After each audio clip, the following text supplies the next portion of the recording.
Hi guys! Magandang araw. For today's dessert is gagawa tayo ng Graham Fruit Cocktail Gelatin. So ayan guys, sinalo-halo ko na lahat ng mga sangkap, condensed milk, gelatin, ibap. Yan, halo-haloin lang siyang ganyan guys. Dalawang condensed milk ang ginamit ko guys sa isang gelatin. 1 liter na tubig. So ayan, haluin lang siyang maigi guys. Sa simmer na apoy. So ayan, madali lang siyang gawin guys. Simple lang na dessert pero napakasarap.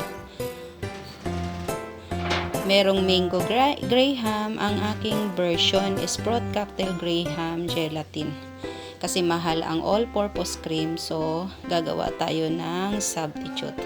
So ayan guys, halo-haluin lang siyang maigi. Halo-haluin lang siyang maigi. Tapos nilagyan ko rin siya guys ng all-purpose powder. Ayan. So ayan guys, si fruit cocktail inilagay ko na, sinalo ko na. Huwag siyang tigilan kakamix guys. Kailangan simmer lang yung kanyang apoy.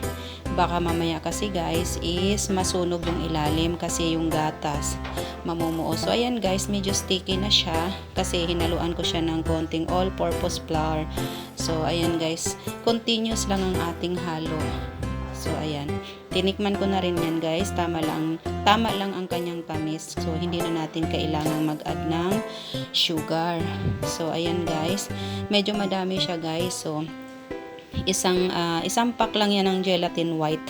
So ayan, medyo malapot-lapot na siya ng kaunti.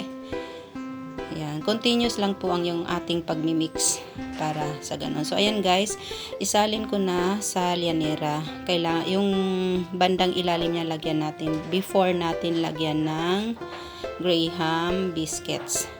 So ayan guys, kung ano yung procedure ng paggawa ng Graham mango guys, ganito din ang procedure ng paggawa natin ng Graham fruit cocktail gelatin. So ayan guys, ganyanin lang siya. So hindi na natin kailangan pala dito guys ng Graham powder.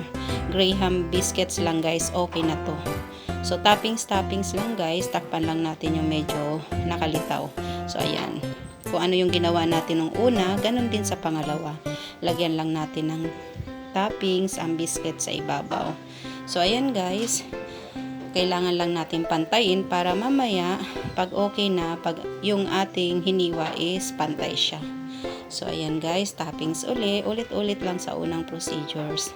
Kailangan ng topping. Maganda itong pang dessert guys, lalo na pag meron kayong occasion, birthday, kasi guys mahal ang all-purpose cream. Kaya ang ating substitute is gelatin and all-purpose flour and then condensed. Mura lang siya guys, hindi siya kasing mahal pag all-purpose cream ang ating hinalo. So ayan siya guys, toppings ulit.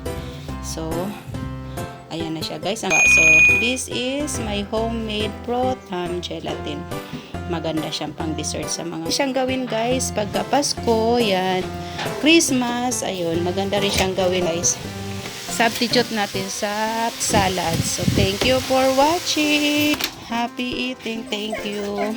Next video guys.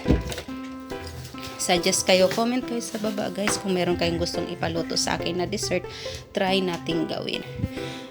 Okay guys, thank you. Ayan ang aking homemade fruit cocktail Graham gelatin. So, hindi ko alam kung anong tamang katawagan guys, basta meron siyang Graham, meron siyang fruit cocktail, meron siyang gelatin. So, ayan, ang tawag ko dyan is fruit cocktail Graham gelatin. So, ayan guys, hindi na nagkasya yung aking toppings, kaya ang ganyan na lang. Happy tummy, happy eating. Thank you for watching.